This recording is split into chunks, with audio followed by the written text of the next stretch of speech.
Boa tarde a todos. Havendo quórum regimental, declaro aberta a sessão ordinária número 11 da 4ª Câmara Criminal do Tribunal de Justiça do Estado do Ceará.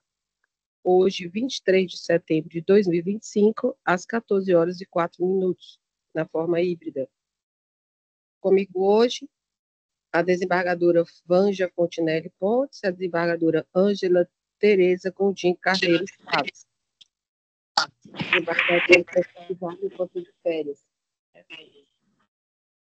Se encontra de férias. Procurador, doutor Pedro Casimiro de Oliveira, a quem cumprimento nesse momento. Senhor defensor público, doutor Renan Cajazeiras Monteiro, também a quem cumprimento nesse momento. Também cumprimentando a todos os advogados aqui presentes, tanto presencialmente quanto em seus locais de trabalho. Também aos serventuários aqui presentes, faço aqui na pessoa do Alex, e todos os servidores que nos acompanham e pessoas interessadas. Submeto, primeiramente, a apreciação e aprovação à ata da sessão ordinária de número 10, de 16 de setembro de 2025. Pela aprovação, Excelência. A homologação dos votos. Estão as partes e seus respectivos defensores cientes de que a pauta número 9, disponibilizada por meio de publicação no Diário da Justiça Nacional e portal do Tribunal de Justiça do Estado do Ceará, com julgamentos na sessão ordinária hoje realizada, teve os processos submetidos ao sistema de voto provisório, com votação unânime, tornando definitivos seus julgamentos nos termos do voto dos relatores, ressalvando-se os que têm destaque, caso pedido de vista, sustentação oral, dentre outros que acaso estejam pendentes de votação. Portanto, processos devidamente homologados. Retirado de pauta, anuncio o número 7 do roteiro extra-pauta habeas corpus criminal.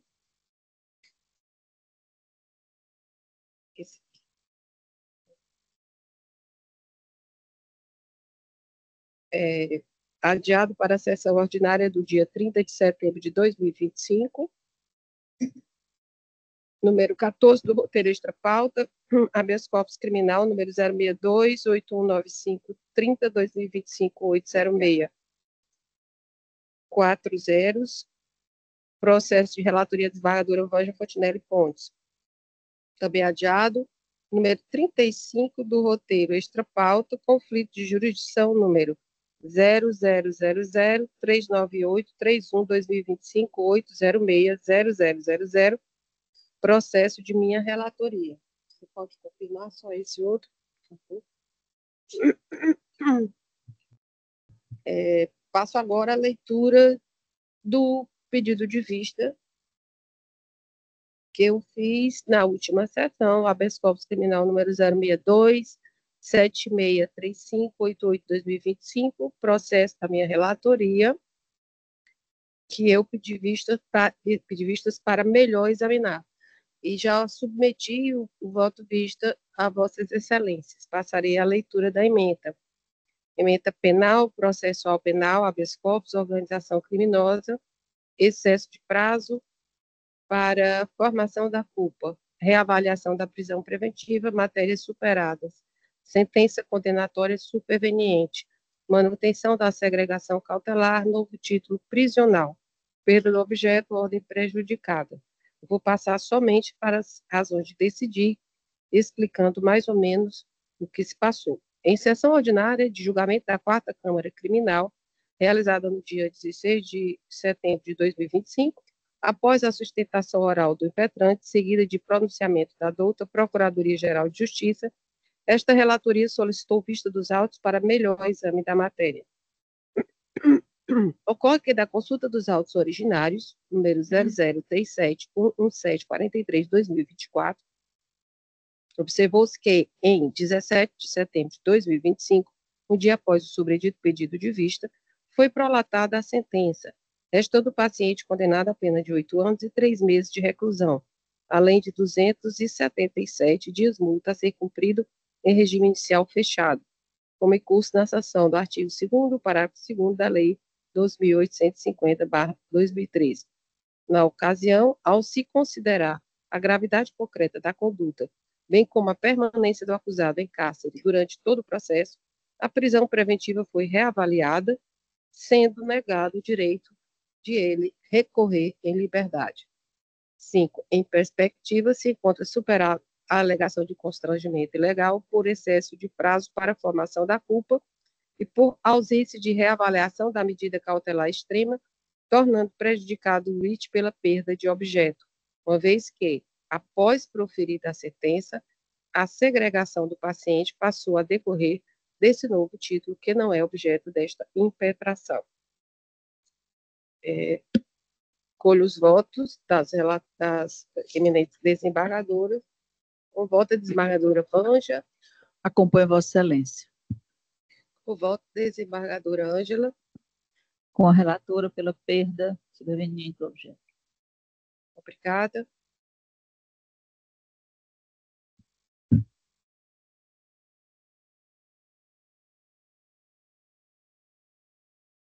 Também anuncio nesse momento também o adiamento, a retirada de pauta, no caso, por pedido de desistência do habeas corpus criminal número 0628195-30/2025, processo, não é esse, é o habeas corpus número 0627971-92/2025, de minha relatoria.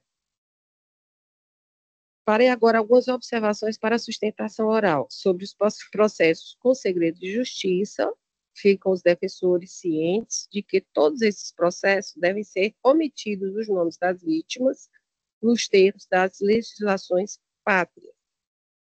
Também sobre a observância das vestimentas talares, também ficam cientes os defensores que, em observância ao nosso regimento interno, é obrigatório o uso de vestes talares para a realização de sustentação oral, ainda que de forma virtual. Aos senhores patronos, informa-se que, nos processos em que houver solicitação de sustentação oral, serão realizadas 2 chamadas para que o advogado proceda à respectiva sustentação. Ressalte-se que, não estando o advogado presente no momento da chamada, no caso da segunda, a ordem dos trabalhos prosseguirá normalmente, sendo proferido o resultado do julgamento do processo correspondente nesse momento. Também sobre a privacidade dos presentes na sessão de julgamento, essa sessão já está sendo gravada e posteriormente disponibilizada na plataforma digital YouTube. Então, em vista disso, fica expressamente proibida a gravação por quaisquer outros meios eletrônicos, como medida de preservação da imagem e da privacidade dos integrantes da corte, servidores, advogados e demais presentes. Faço agora a chamada dos processos, no caso presencial. Temos um processo, recurso em sentido estrito, número 0201-483-72-2024, número 27, da pauta número 9. Relatoria da desembargadora Vângela Fontinelli Pontes, recorrentes RJB de FIPE da SSB. Advogado Wendel Queiroz Alves. Presente? Pois não, doutor Wendel.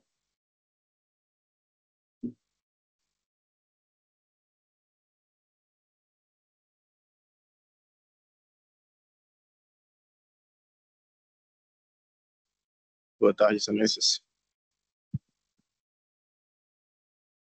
Cumprimento a excelentíssima senhora, desembargadora presidente, na pessoa de quem saúdo aos demais desembargadores, de modo especial a eminente relatora, desembargadora Ângela Fontinelli. Estendo as minhas saudações ao ilustre representante do Ministério Público, ao membro da Defensoria. Também eu faço aos meus colegas advogados que nos acompanham, tanto presencialmente quanto de forma remota, e aos serventuários da Justiça. Excelências, eu vou tentar ser breve, porque acredito que se trata de uma questão singela, de modo que eu adianto, desde logo, que a principal tese do RES diz respeito à tipicidade das condutas reconhecidas na origem como ensejadoras da competência da Justiça Federal.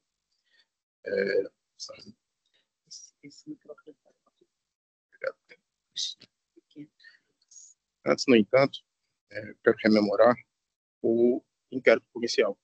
Essa investigação teve início mais ou menos há 2 anos atrás e surgiu a partir da suspeita da autoridade policial, não se deu de ofício, surgiu a partir da suspeita do cometimento de crimes de estelionato em massa, a partir da venda de cursos online que era feito e que, de algum modo, os investigados dificultavam o processamento dos pedidos de estorno. Então, foi isso que deu início ao procedimento investigatório. Passados 2 anos, deferidas inúmeras medidas assecuratórias na origem, a exemplo de interceptação telefônica, quebra de sigilo de dados, quebra de sigilo telemático, enfim, chegou-se a possíveis 7 vítimas de cidades estranhas à circunscrição da Delegacia Civil. Então, eram pessoas de Brasília, pessoas de João Pessoa, pessoas de São Paulo, e ali não se respeitou sequer aquele prazo decadencial, já que seria o estelionato, do direito de representação do ofendido. Então, à míngua dessa condição de prosseguibilidade, o inquérito continuou, dessas 7 pessoas. E aí, as reclamações, a partir da plataforma do Reclame Aqui, elas foram pegas nos prints pela autoridade policial e se iniciou ali essa fase investigativa. As reclamações, elas diziam respeito, basicamente, à suposta dificuldade, de fato, de conseguir o estorno. Só que a grande maioria desses casos, o pedido de estorno foi feito pelo cliente 30 dias após a compra, 60 dias após a compra, e ainda assim foi resolvido, né? Independentemente disso, os alvos da investigação foram vários, inclusive a empresa, na época, que intermediava os pagamentos. E aí o que é que ocorre? O investigado, naturalmente, ao ter contratado essa empresa, era quem ficava responsável por toda essa operacionalização. Então, a partir do momento que o cliente fazia a compra, efetuava o pagamento, passava 7 dias em stand-by, caso ele exercesse o direito do artigo 49 do CDC, de arrependimento, e ainda assim, se não o fizesse, era resguardado o prazo de 30 dias para cancelamento. Então, a empresa operacionava toda essa situação e não necessariamente os investigados. No final do inquérito inicial, por ocasião do relatório final, a autoridade policial não indiciou a empresa que Wi-Fi que era a responsável por esse processamento. Mas ainda assim entendeu, pelo crime de estelionato, ao Ministério Público, o promotor de justiça, na origem, além dos crimes imputados pela autoridade policial, ele anteviu também crimes contra o sistema financeiro nacional. Seriam eles do artigo 6º e 7º e 2º. E o juiz de origem, ele acatou o parecer que declinava as atribuições do Ministério Público e, na sequência, declinou também da sua competência, porque entendeu que era o caso, em dos autos, de ter um contrato de investimento coletivo. Para melhor contextualizar, essas aulas online que eram oferecidas, de fato, eram voltadas ao mercado financeiro, mas ali se aguardavam o quê? Questões de investimento inicial, noções de economia, noções do mercado financeiro, leitura de gráfico, então eram situações dessa natureza. E ainda assim se entendeu como ensejador dos crimes previstos na lei contra o sistema financeiro nacional. E aí, a nossa... Posso continuar? E esse é o primeiro ponto, na verdade, do RESE, porque a atividade da instituição financeira e da figura equiparada para fins penais consiste na captação, na intermediação ou na aplicação de recursos de terceiros. Então, sem esses requisitos que já foram previstos em lei, não se tem como equiparar sem necessariamente se ter na incidência de algum desses verbos. E aí, nos autos, não se demonstra, nem pela autoridade policial, nem na oportunidade do parecer que foi elaborado na origem, qual folha, por exemplo, do inquérito policial, isso muitas, o investigado teria feito essa captação, até porque tinha a empresa na época que fazia todo esse gerenciamento. E como as transações elas não eram processadas por ele, então inviável qualquer espécie de depósito, né? Na origem, o promotor de justiça entendeu que o investigado fazia a intermediação desses recursos, citou inclusive a doutrina, o magistério de Bittencourt, e a própria passagem que foi juntada pelo promotor de justiça infirma suas conclusões. Porque o que seria, para fins penais, a intermediação a que faz alusão o caput do artigo 1º da lei em referência?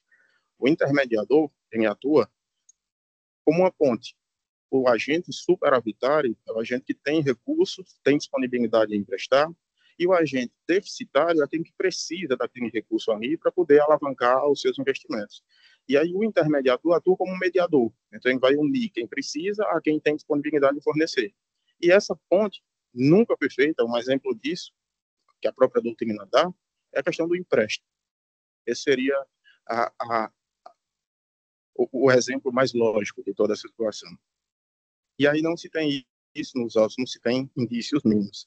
Para o enquadramento, além dessa incoerência jurídica do artigo 1º, para o enquadramento do artigo 6º, o promotor entendeu, e o juiz acompanhou naturalmente, que o induzir e manter em erro, que faz alusão ao artigo 6º, sonegando informação ou prestando-a falsamente, seria em razão do investigado, em suas aulas, não deixar claro que a empresa FX Globo, que é uma corretora internacional, ela estava impedida de atuar no mercado nacional.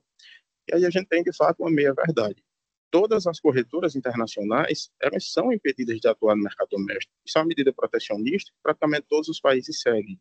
Mas isso não impede, necessariamente, que o cidadão crie uma conta internacional e, a partir, obviamente, da sua vontade, faça esse investimento. Sem, obviamente, a participação direta, seja captando, seja intermediando, seja aplicando recursos do investigado. Então, se em alguma de suas aulas, e reitero, não se tem nos autos, as aulas, não se tem nos autos indícios que existia esse tipo de indicação. Né? Ele tinha um contrato como influencer, e isso foi o que deu ensejo a essa tipificação.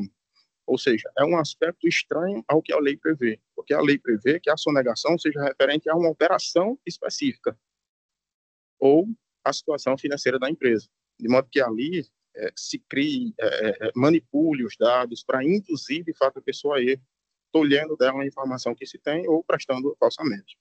O artigo 7º, inciso 2º, eu confesso que para a defesa é um exercício herculano, porque a gente não se tem ali um enquadramento de qual foi a compreensão do promotor para que a figura denitiva, o comportamento do agente tivesse dado ensejo aí a esse enquadramento. E aí imagina-se que seja pelo quê? Se utilizou um fragmento da norma que diz ofertar publicamente títulos. E aí se faz o questionamento. Essa oferta pública de títulos, por exemplo, numa aula que o investigado estivesse dando, ou eventualmente falasse em ações da Petrobras, que seriam ações rentáveis, que seriam um bom investimento. Isso configura uma oferta de título público? Não, porque para ofertar algo precisa ter.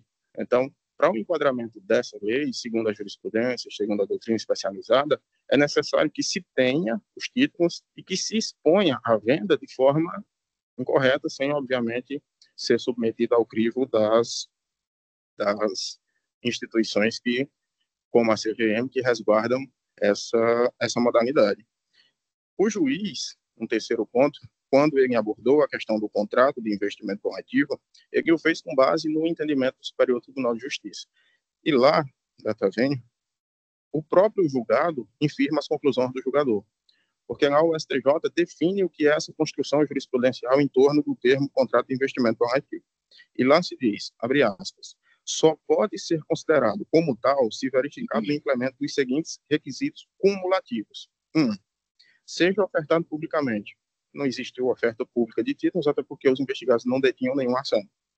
Seja formalizado mediante algum título ou contrato.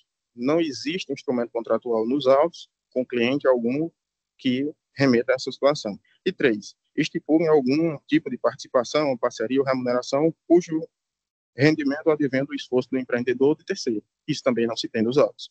Então, a própria jurisprudência invocada na origem preserva a competência da Justiça Estadual, porque, obviamente, não se demonstra, no caso dos autos, e tampouco ali, no caso do julgamento do STJ, que teve um contrato de investimento coletivo.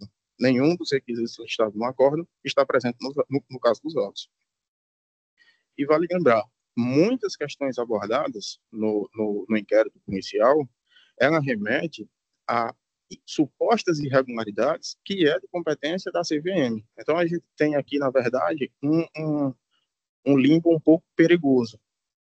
De irregularidades administrativas, a gente, em vez de submeter a própria CVM, que nada tem instaurado contra os investigados, instaura o inquérito policial, algo que poderia ser resolvido na seara consumerista, já se entende que houve o dolo, inicia-se uma investigação que, reitero, são 2 anos, e que se coletou inúmeras provas, e que até agora não se tem nos autos. Nas próprias razões, contra-razões do Ministério Público, o subscritor da peça foi enfático em dizer, olha, o investigado recebeu recursos de terceiro, para fins aí do enquadramento na lei de crimes contra o sistema financeiro nacional, mas também não aponta páginas.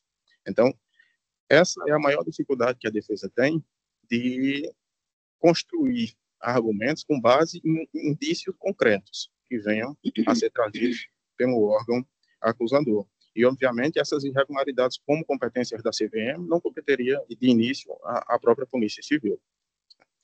Por exposto, os recorrentes confiam na reforma da decisão de primeiro grau, razão pela qual pede que seja conhecido o recurso e dado provimento para reconhecer que nos autos há flagrante e a tipicidade dos crimes que ensejaram esse declínio de competência em favor da Justiça Federal. E sem prejuízo, conceder habeas corpus de ofício, reconhecendo que, no caso do crime do estelionato, não se tem ali a condição de prosseguibilidade. Então, não se respeitou, no prazo decadencial, que o ofendido eventualmente registrasse a sua intenção de prosseguir na persecução criminal. Agradeço pela oportunidade de sustentar oralmente, me coloco à disposição para eventuais esclarecimentos e passo a palavra para a senhora desembargadora presidente. Obrigado. Muito obrigada, doutor Wendel. Nós que agradecemos. Com a palavra, o Ministério Público, através do doutor Pedro Casimiro. Excelentíssima desembargadora presidente, o Ministério Público mantém o parecer já exarado pelo Procurador de Justiça, tendo em vista que está demonstrado que, nos autos, que há intermediação financeira no caso e não um mero estelionato, como quer fazer valer a defesa. Obrigada, doutor Pedro. Passando a palavra para a desembargadora Vânia Fontinelli. Obrigada, senhora presidente. Aproveito a oportunidade para cumprimentar Vossa Excelência, a desembargadora Ângela, aqui presente. Quero cumprimentar o doutor Wendel, que esteve comigo por 3 vezes, né? Conversamos a respeito desse processo.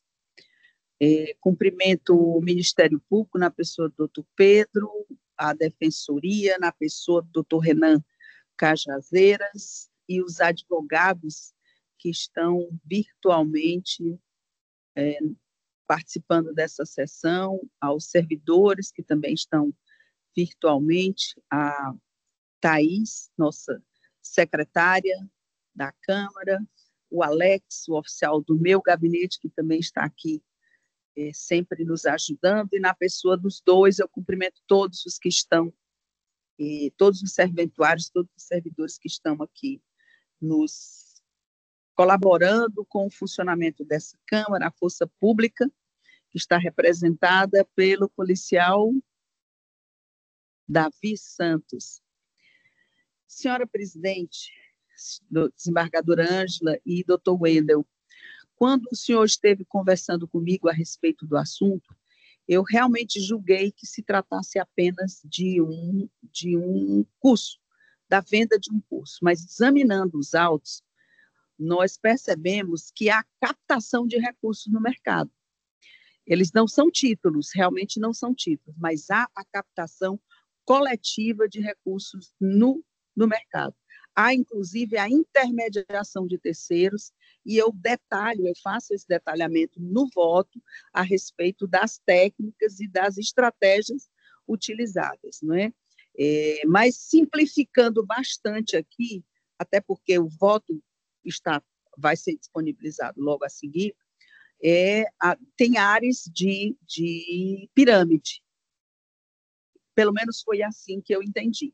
E de fato, assiste razão ao Ministério Público e ao juízo pelo declínio da competência. E tudo que o senhor tratou aí de atipicidade da conduta, ela é questão de mérito, não é, nesse momento, o momento adequado. E eu espero, sinceramente, que Vossa Excelência e os réus que estão aqui presentes tenham sucesso na comprovação de tudo que foi dito aqui pela atipicidade da conduta. Mas eu me posiciono pelo não conhecimento, pelo parte dele não ser conhecido e pela remessa do procedimento para a Justiça Federal. Então, ditas essas breves palavras, eu peço licença para ler o projeto de emenda na parte negritada e apenas as razões de decidir. Emenda, Direito Penal e Processo Penal, recurso sentido estrito, declínio de competência, crimes contra o Sistema Financeiro Nacional, Lei 7.492/86, artigo 6º e 7º, inciso 2, oferta pública irregular de investimentos, valores mobiliários, Lei 6.385/76, exercício não autorizado de atividade típica de instituição financeira ou equiparada, captação de poupança popular com expectativa de retorno dependente do esforço de terceiro, conexão com delitos comuns, estelionato, economia popular e relações de consumo, juízo aparente, pedido de habeas corpus de ofício para trancamento do inquérito, inadequação da via do réis, recurso parcialmente conhecido e desprovido.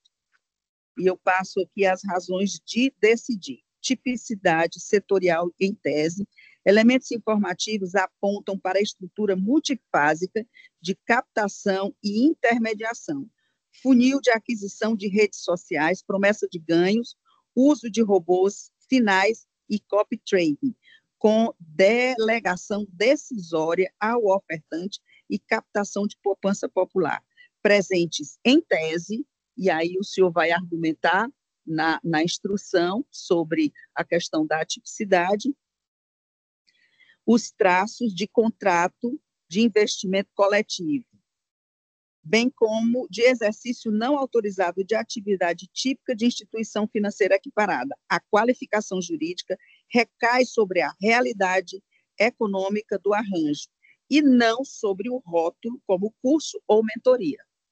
Competência federal, a tutela da ordem econômico-financeira e do mercado de valores mobiliário é interesse direto da União. Constituição Federal, artigo 109, inciso 6º, e as leis 749286 e 6385576 reservam a jurisdição federal e a persecução de tais ilícitos. A eventual coexistência de delitos comuns não afasta a atração federal, recomendando-se a unidade de processamento por conexão com preservação dos atos praticados sob juízo aparente e ausência de prejuízo. Inadequação do pedido de HC de ofício no réis. O trancamento do inquérito por ausência de representação decadência não se amolda ao objeto do recurso em sentido estrito, demandando via própria e exame documental específico.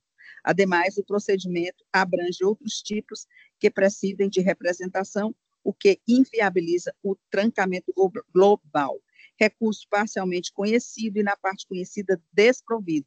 Mantido o declínio de competência para a Justiça Federal, pedido de habeas corpus de ofício não conhecido por inadequação da via eleita. É como voto, senhora presidente. Obrigada, senadora Ângela. Parabenizo aqui a sustentação oral, fiquei seguindo, porque esse processo é um processo bastante diferenciado, me chama atenção. Eu fui lá, eu vi as várias páginas e folhos, verifiquei que tem das pessoas aqui que estão sendo aqui colocadas aqui como autoras, que uma no Cariri, uma outra em Goiânia, uma outra em outro estado. Então, assim, muita documentação, muita coisa. Também envolvimento, ele fala num determinado momento, comissão de valores mobiliários, tudo realmente situações que nos levam a crer realmente que a relatora tem razão quando deve-se fazer esse declínio e não trancar, nesse momento, essa ação penal. Por esse motivo, parabenizando pela sustentação muito objetiva que deu para a gente acompanhar todo o raciocínio, também a incursão ministerial, que também ratificou seu parecer também com propriedade, e o voto da relatora, eu acompanho o voto da relatora. Como vota desembargadora Ângela.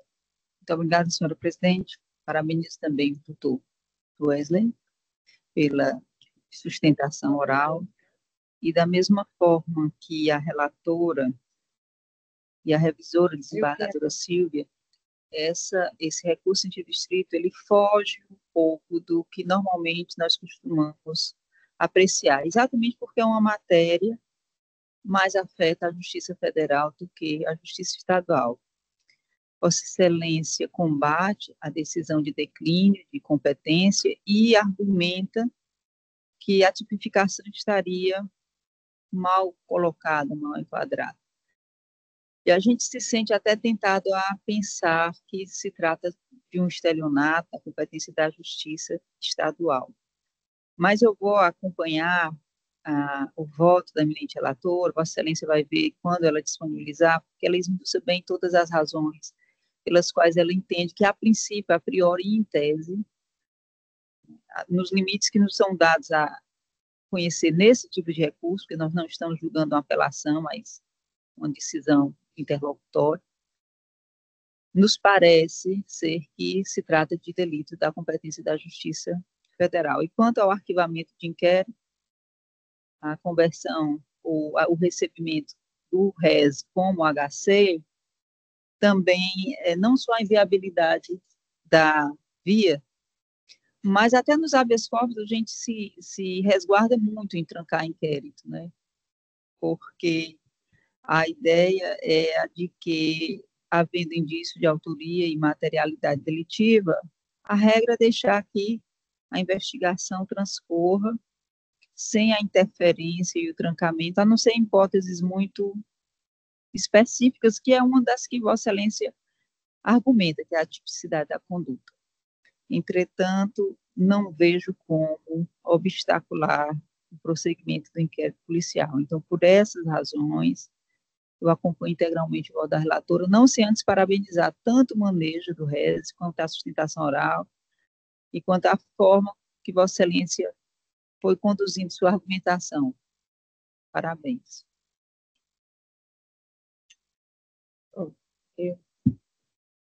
Decisão por unanimidade, recurso parcialmente conhecido e desprovido nos termos do voto da eminente relatora. E aqui eu peço escusas que eu inverti aqui a ordem do julgamento, né? Deveria ter sido a desembargadora Ângela, primeiramente. Eu inverti aqui a ordem da votação. O desembargador já entra de férias e a gente fica assim. Muito obrigado, doutor Wendel.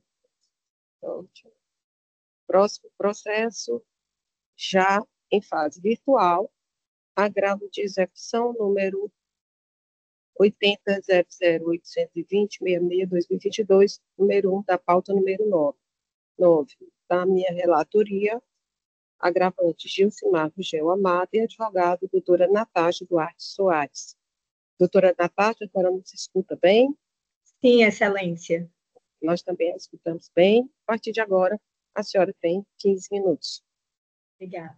Excelentíssima senhora desembargadora, presidente, eminentes julgadores dessa colênia da Câmara, ilustre procurador de justiça, defensor público, colegas advogados, servidores, boa tarde. Eu venho na qualidade de advogada do senhor Gilcimar Gugel Amaro apresentar a presente sustentação oral no agravo de execução com a finalidade de demonstrar a necessidade de reformar a decisão que indeferiu o trabalho externo e manteve o reeducando em unidade prisional incompatível com o regime que ele atualmente está, que é o semiaberto, Excelências. Os pontos em questão o senhor Jucimar, ele está no regime semiaberto desde o dia 15 de fevereiro de 2024, e até o momento ele encontra-se na unidade prisional na UP3, que é incompatível com o seu regime, e antes que reste alguma dúvida, ele sequer está em uma ala adequada ao seu regime prisional. Foi solicitado, requerido o trabalho externo do seu Jucimar, no qual foi averiguado, tudo constatado, tudo nos conformes, e o que acontece? Em 2 pareceres, o próprio Ministério Público, no evento do processo de execução, tanto no evento 158 quanto no evento 173, se mostrou favorável à concessão do trabalho externo do seu Jucimar. E o que acontece? O juiz indeferiu, o juiz da primeira vara de execuções. Seu Jucimar, ele foi condenado a uma pena de 12 anos, no qual, agora no dia 13 de outubro de 2025, ele vai progredir, ele vai obter o requisito objetivo para o regime aberto. E o último evento, a última movimentação no CEU, inclusive no evento 183, a própria unidade prisional disponibilizou certidão carcerária do reeducando, contendo que ele tem uma disciplina e obediência dentro do sistema prisional. Aí, o que acontece? Até o momento, o que se verifica é uma violação da súmula 56, e o Estado sequer teve o Estado sequer conduziu esse reeducando para uma ala adequada a seu regime prisional, que é o semiaberto. E aí, no caso, como faltam poucos dias para ele ir para o aberto, a defesa, visto o indeferimento do trabalho externo, agravou, até porque existem 2 pareceres favoráveis do Ministério Público no CEU, favoráveis que ele tenha esse trabalho externo, até é uma forma dele se ressocializar. Ele passou por um exame criminológico, ele passou pela psiquiatria, por assistente social, por psicólogos, e constataram que ele tem total condição ao convívio social novamente. Então, a defesa, Excelência, requer que seja reformada essa decisão do juiz de execução e que possa, sim, colocar o senhor Jucimar ao retorno do seu convívio social. Do mais, a defesa ela pede que seja conhecido o agravo e provido. Mas é isso, agradeço a atenção de todos. Muito obrigada, doutora Natasha. Com a palavra, Ministério Público, através do seu representante, doutor Pedro. Senhor presidente, o Ministério Público mantém já o parecer exarado pelo Procurador de Justiça. Entendido, doutor Pedro. O do Procurador de Justiça, né? Pelo provimento. Ok. Eu vou passar a leitura da emenda, eu acho que o voto já é conhecido. Direito penal e processual penal, agravo em execução penal, trabalho externo, condenação por crime hediondo com violência. Indeferimento fundado na gravidade do delito, no tempo remanescente da pena e da ausência de requisito subjetivo. Pedido subsidiário de realocação, prisional prejudicado, recurso conhecido e desprovido. Agravo em execução penal interposto contra a decisão que indeferiu o pedido de autorização para trabalho externo, formulado por apenado em regime semiaberto, condenado a 12 anos de reclusão por homicídio qualificado. Subsidiariamente, a defesa requeriu a realocação para unidade prisional compatível com o regime.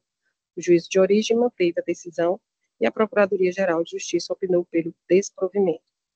2 questões em discussão: saber se o apenado faz jus ao trabalho externo, diante do cumprimento de parte da pena e da prática de crime hediondo, com violência ocorrido antes da vigência da Lei 14.843/2024, saber se é devida à realocação do apenado para unidade prisional compatível com o regime semiaberto. A vedação introduzida pela Lei 14.843/2024 não retroage a fatos anteriores, mas a concessão de trabalho externo depende de requisitos objetivos e subjetivos. Lei de Execução Penal, artigos 37 e 3. A gravidade concreta do crime, homicídio qualificado, a periculosidade evidenciada, tempo remanescente de pena superior a 8 anos e a inadequação da antecipação substancial do retorno ao convívio social justificam o indeferimento do pedido. A jurisprudência do TJ do Ceará afasta a concessão automática do benefício apenas com base em tempo de cumprimento da pena e bom comportamento.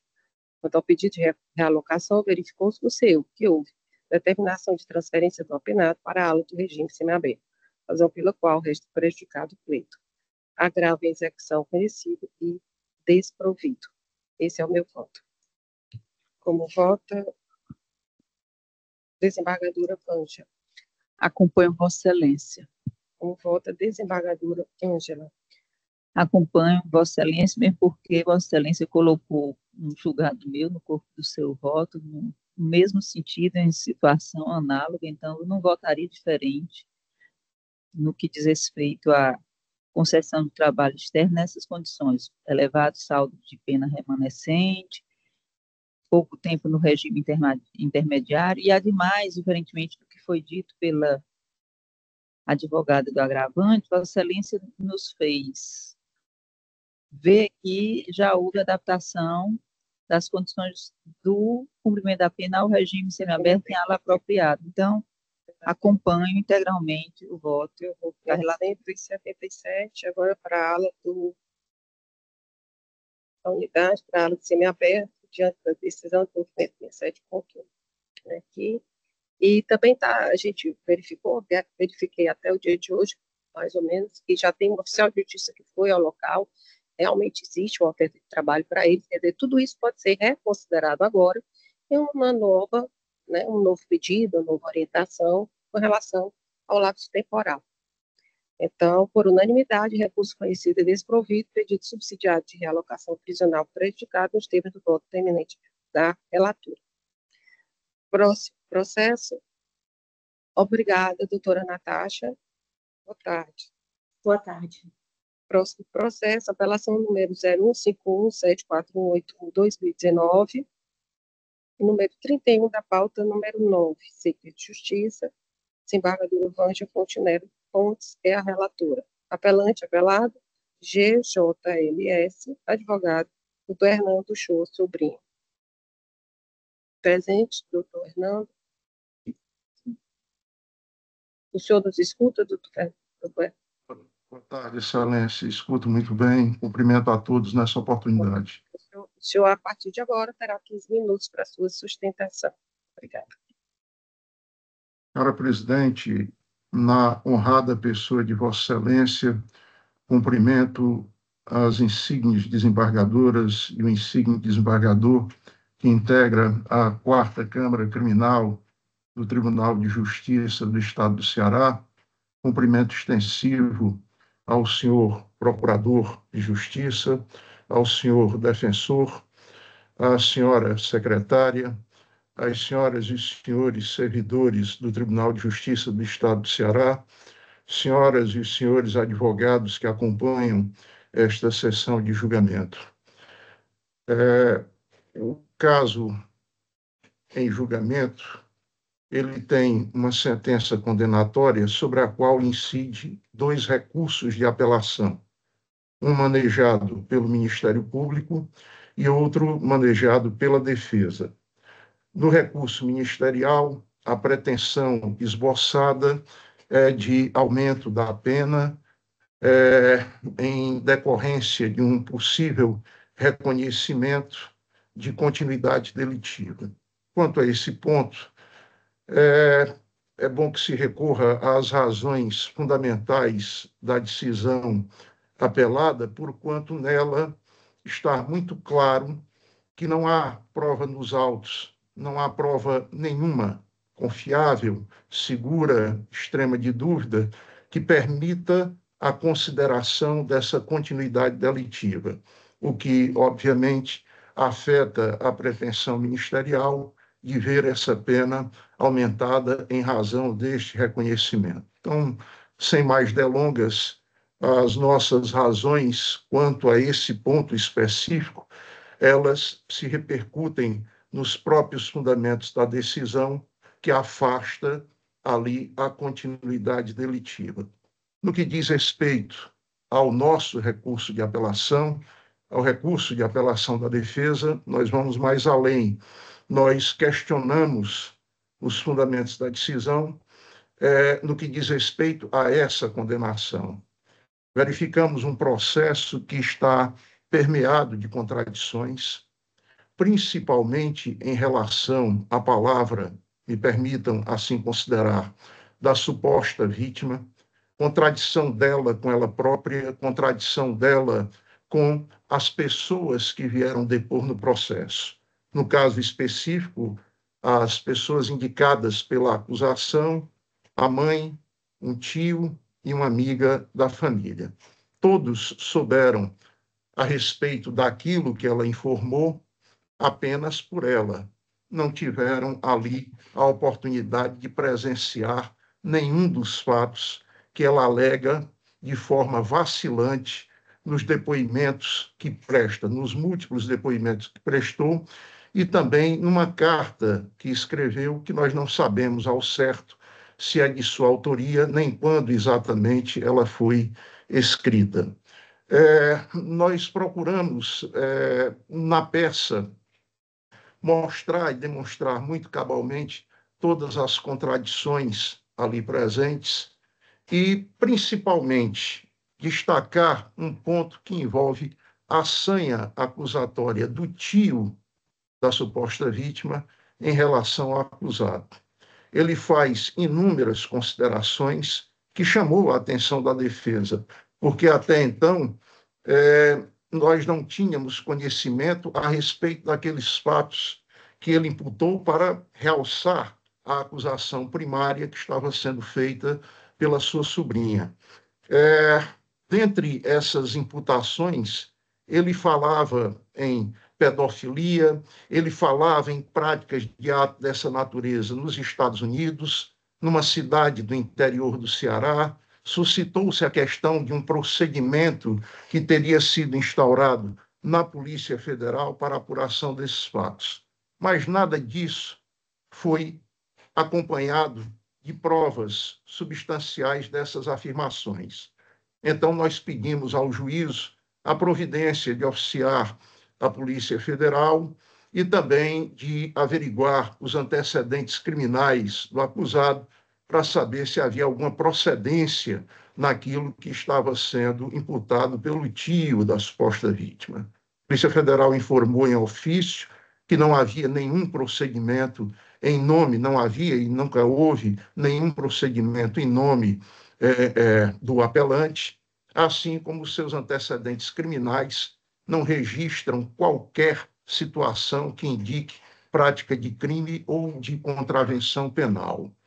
Nós, inclusive, pedimos ao tio, na oportunidade que tivemos de inquiri-lo no juízo, tio da vítima, que ele apresentasse algum elemento de prova que pudesse consubstanciar as alegações que ele fez sobre supostas práticas dessa natureza pelo acusado nos Estados Unidos.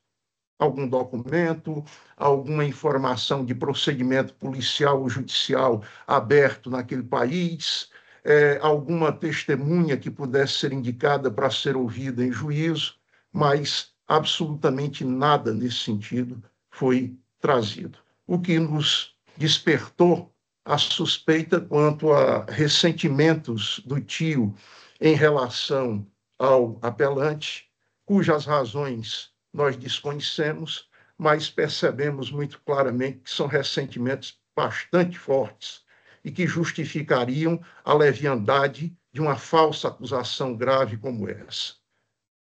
Eu me coloco sempre na análise de um processo muito seguro quando vejo que a história contada guarda uma coerência e que ela não está permeada de contradições. porque, para mim, a contradição, e principalmente contradições viscerais, que dizem do cerne da versão apresentada de um fato, mina qualquer pretensão de veracidade daquilo que está sendo alegado, daquilo que está sendo imputado. Enfim, essas considerações, elas podem encerrar por aqui, porque entendo que as razões recursais, elas colocam pontualmente todos esses questionamentos, todas essas contradições, e eu não teria, num tempo de 15 minutos destinado à sustentação oral, como pontuar cada uma delas. Mas quero crer que Vossas Excelências, diligentes, como sempre, no julgamento das causas, possam ter observado detidamente essas razões da apelação manejada pela defesa. Eu fundamento, por fim, a tese da defesa como sendo baseada num princípio elementar do direito penal, do processo penal, que é o do indúbio pro réu. Ou seja, os elementos que foram trazidos aos autos pela acusação não autorizam, em hipótese alguma, a formação de um juízo de certeza, que é aquele que ampara e ampara fortemente uma decisão condenatória. Não se é possível considerar válido uma sentença condenatória que se funda em suposições, em circunstâncias aparentes ou em versões que vão e voltam numa remada de contradições, de inconsistências. Então, nós fizemos todos esses destaques e eu encerro exatamente com aquilo que eu mais me ressinto quando recorro hoje às decisões dos tribunais para fundamentar, obviamente, a tese que nós sustentamos nas muitas defesas que nos são confiadas, que é a doutrina, né? É aquela que nos ensina com profundidade forma de integração, de interpretação da norma penal, de notado valor, mas que anda sendo um tanto negligenciada nos fundamentos de decisões. Eu peço, Vossas Excelências, para encerrar essa sustentação oral, com a citação apenas de 2 trechos de autores relevantes e que muito serviram à minha formação acadêmica na época em que estava cursando Direito. A primeira citação que faço é de Nicola Framarino de Malatesta, uma obra maravilhosa de sua autoria, A Lógica das Provas em Matéria Penal. E Malatesta diz que a condenação não pode basear-se senão na certeza da culpabilidade. Logo se vê que a credibilidade razoável, também mínima, da inocência, sendo destrutiva da certeza da culpabilidade, deve necessariamente conduzir à absolvição. E finalizo com Carrara, quando ele aduz. No processo criminal, máxime para condenar, tudo deve ser claro como a luz, certo como a evidência, positivo como qualquer expressão algébrica. Condenação exige certeza, não bastando a alta probabilidade, sob pena de se transformar o princípio do livre convencimento em arbítrio. Com essas considerações, encerro, Excelência. É a sustentação oral. Muito obrigado. Muito obrigada, doutor Fernando. Com a palavra, o Ministério Público, doutor Pedro Casimiro. Senhora presidente, o Ministério Público mantém já o parecer exarado pelo Procurador de Justiça. Obrigada, doutor Pedro. Passo, então, a palavra à ilustre relatora, desembargadora Vângela Fontinelli. Obrigada, senhora presidente. Eu renovo os cumprimentos já feitos aqui e faço um cumprimento especial ao doutor Hernando Shoa Lima, um mestre do direito penal, professor de carreira reconhecida, e que é sempre um prazer ouvi-lo da tribuna fazendo as suas sustentações orais. Meus cumprimentos, doutor Hernando Shoa. Lima Sobrinho. Muito obrigado, Excelência.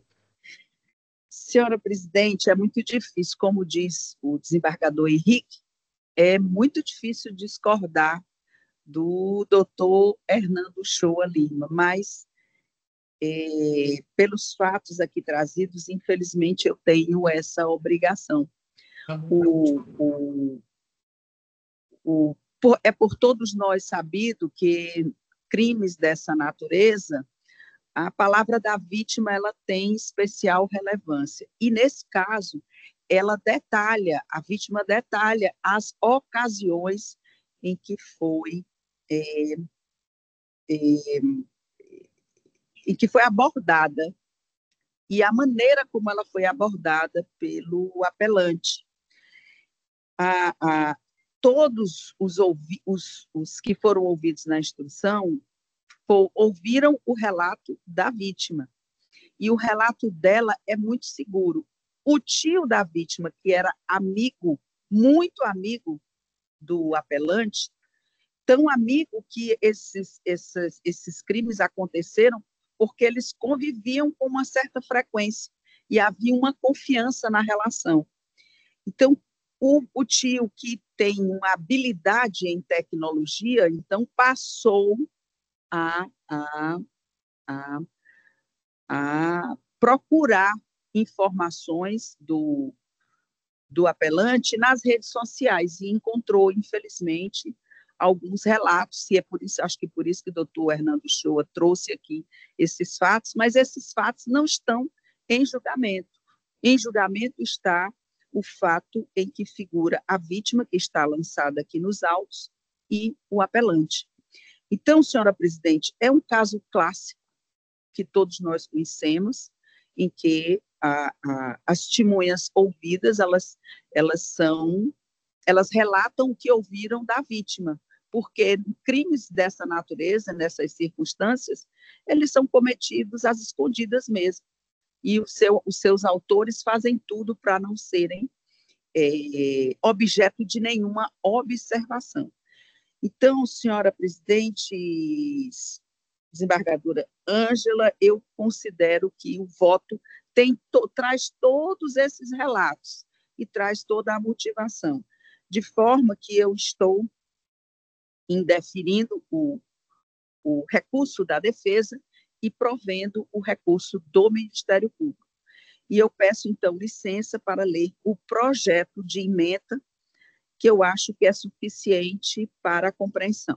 Ementa, Direito Penal e Processo Penal, apelações criminais da defesa e do Ministério Público, estupro de vulnerável, artigo 217-A do Código Penal, autoria e materialidade comprovadas, pleito de reconhecimento da continuidade delitiva viável, correção da dosimetria, sentença reformada nesse ponto, e apelo defensivo conhecido e desprovido, apelo ministerial conhecido e provido. É como voto, excelência.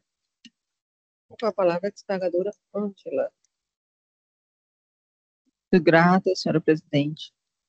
De igual forma, eu confirmo o voto provisório e acompanho integralmente o voto da relatora, posto que ela reexaminou a coleta probatória e eu mesma fiz o cotejo entre o que a vítima disse na fase extrajudicial e judicialmente.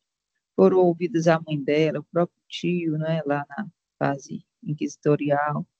E conquanto o apelante negue, a palavra da ofendida, da molestada, ela é muito coerente. Eu não vi nenhuma contradição no relato, na narrativa dela. Por essa razão, eu acompanho integralmente o voto da relatora. Obrigada, desembargadora Ângela. Eu também me acosto ao voto emitido pela relatora. Portanto, a quarta Câmara, por unanimidade, recurso de GJLS conhecido e desprovido, recurso do Ministério Público do Estado do Ceará conhecido e provido, os termos do voto da eminente relatora.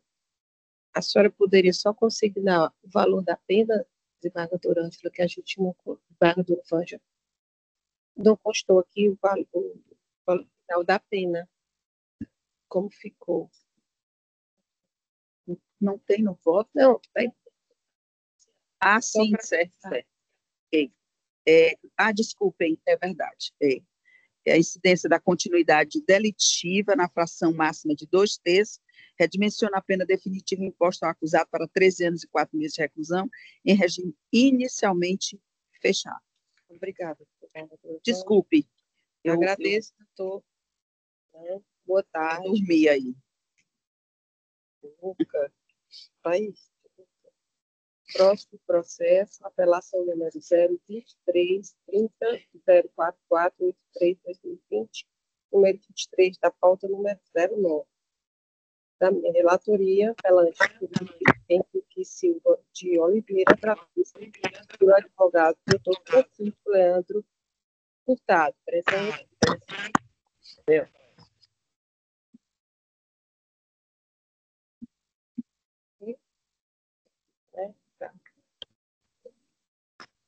Doutor Leandro.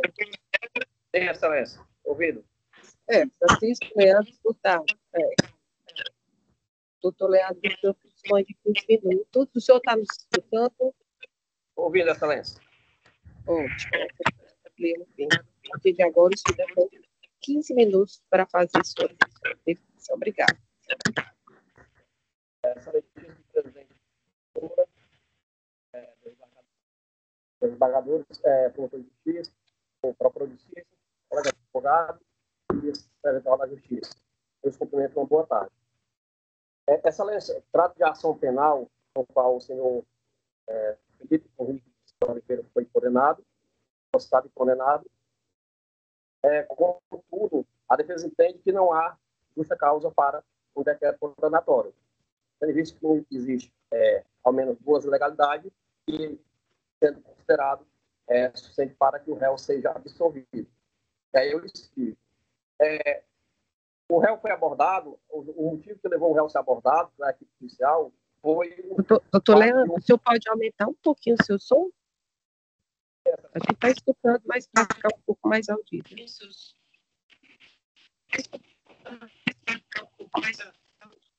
Pronto. Dá para ouvir, excelência, agora? Está ouvindo? Sim, está ótimo.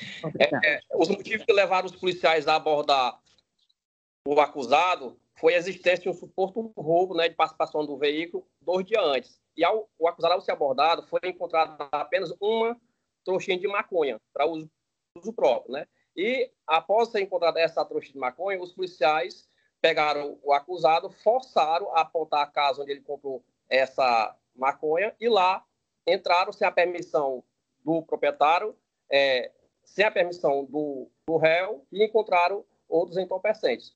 Com base nisso, tentaram forçar ele a confessar, a existência dessa droga, ou forçaram ele a entregar o dono da casa. Caso contrário, essa droga seria colocada como se fosse de propriedade dele. E assim foi feita delegacia. Em delegacia foi confirmado, os policiais prestaram depoimento afirmando, sustentando que a casa seria do acusado, juntamente com essas drogas. Contudo, o depoimento dos policiais não foram retificados, colaborado com outros meios de provas. E, a gente sabe que o depoimento policial, embora tenha fé pública, ultimamente está sendo relativizado, só sendo possível, levado em consideração, quando acompanhado de outras provas, médium contraditório, ratificando as afirmativas do policial. Nesse sentido, a defesa pede que seja reconhecida a ilegalidade da invasão do domicílio, da condução forçada do acusado à casa onde foi encontrados os entorpecentes e absolver do réu, aplicando o caso o fruto da árvore envenenada.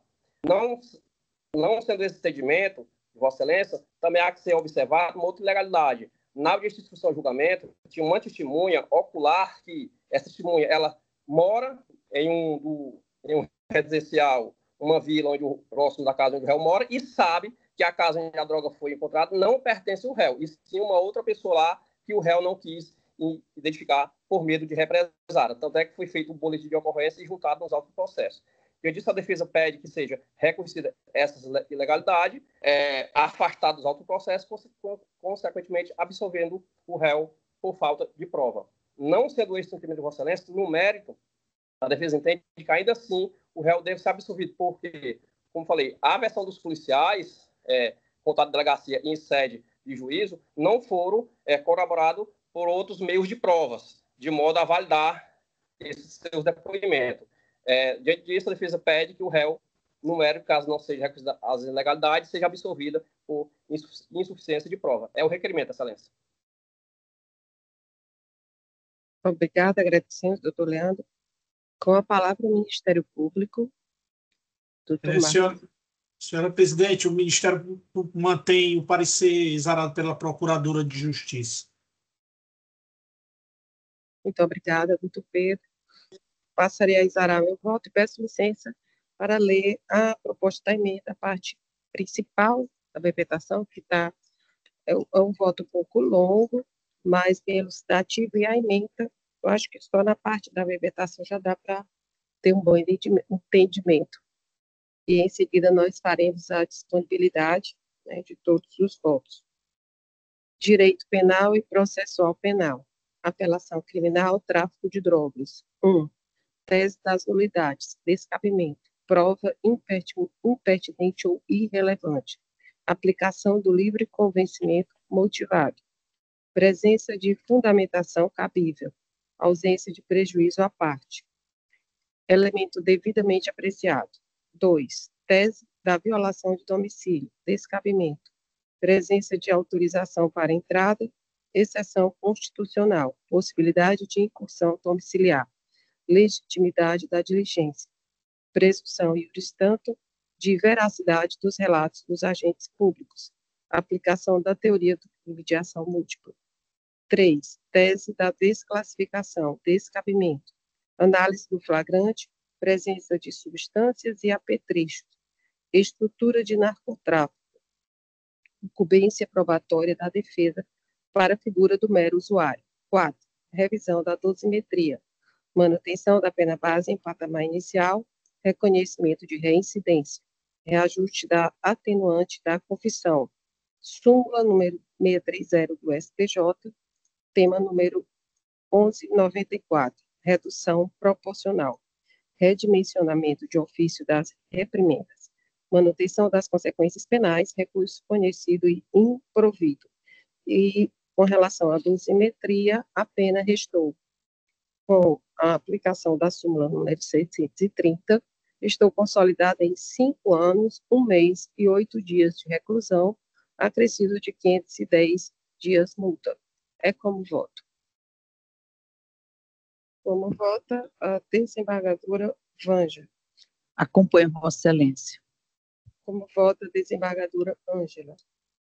Acompanho Vossa Excelência, anotando que Vossa Excelência já utiliza no cálculo penalógico a nova redação da súmula 630 do STJ, né, considerando a confissão pelo uso de drogas de forma proporcional, que foi uma alteração recente, né, semana passada. Nós conversamos a respeito disso, né, eu já trazia um outro voto também.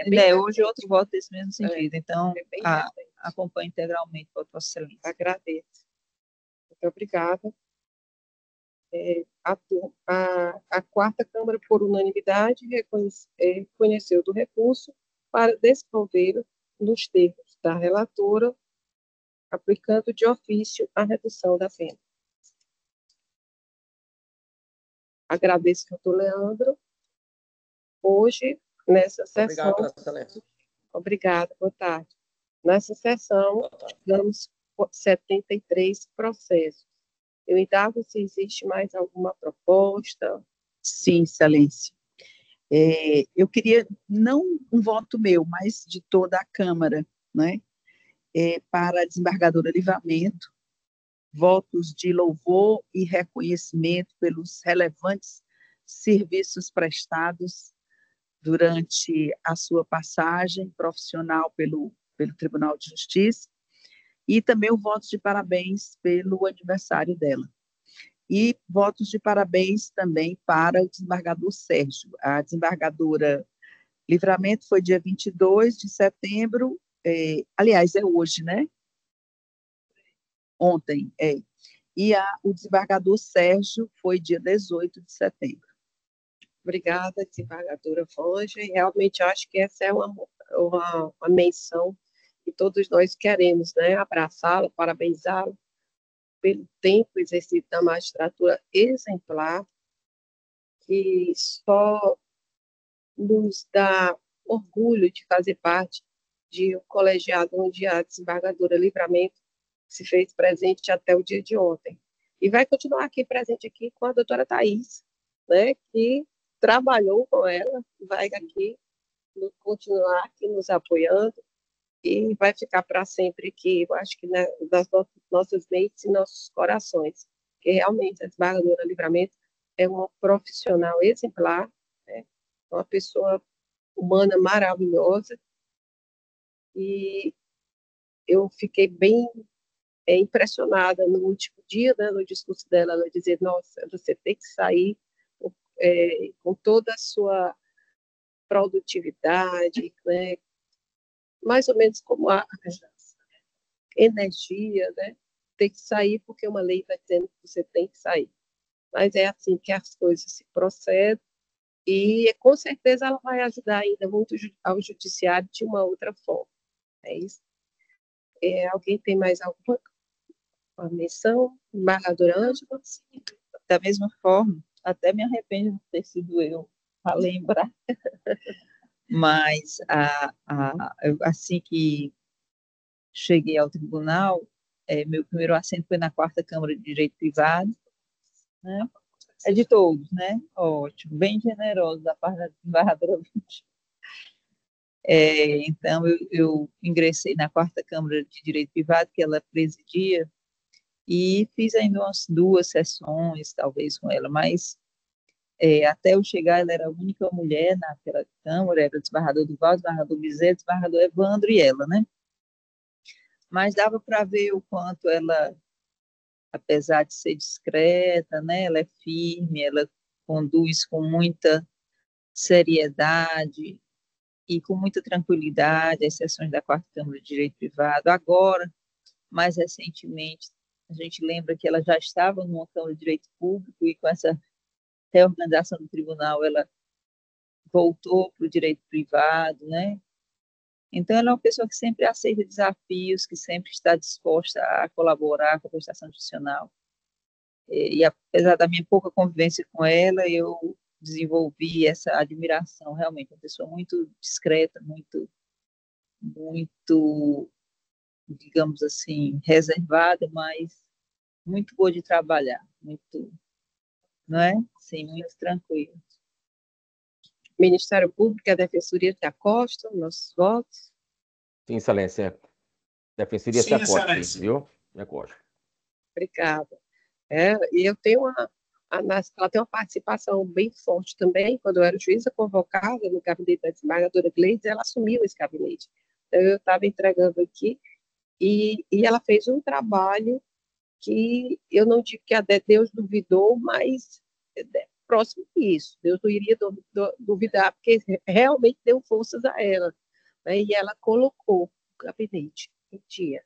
E é assim, sensacional, do jeitinho que vocês estão colocando aqui, com firmeza, né, com doçura, e não se deixando abater, né, pelas questões externas ali, ela internamente, ela faz o trabalho dela, é admirável, é admirável. E do dia da Assunção aqui, no tribunal, pouquíssimas pessoas, e ela pediu uma Bíblia para fazer o juramento. Isso me chamou a atenção, estava assim ao lado. Então, assim, todas as menções honrosas que a gente puder fazer para a doutora Livramento. Obrigada a todos aqui que estiveram conosco, Lúcio, Som, Alex, Leandro, Laís, desembargadoras aqui presentes, desembargadora Vângela, Ângela, agora aqui a Thais, que eu não cumprimentei no início, e aqui a nossa força pública, através aqui da Alessandra, Alencar. Muito obrigada a todos e uma boa tarde. Boa tarde, excelência. Boa tarde a todos.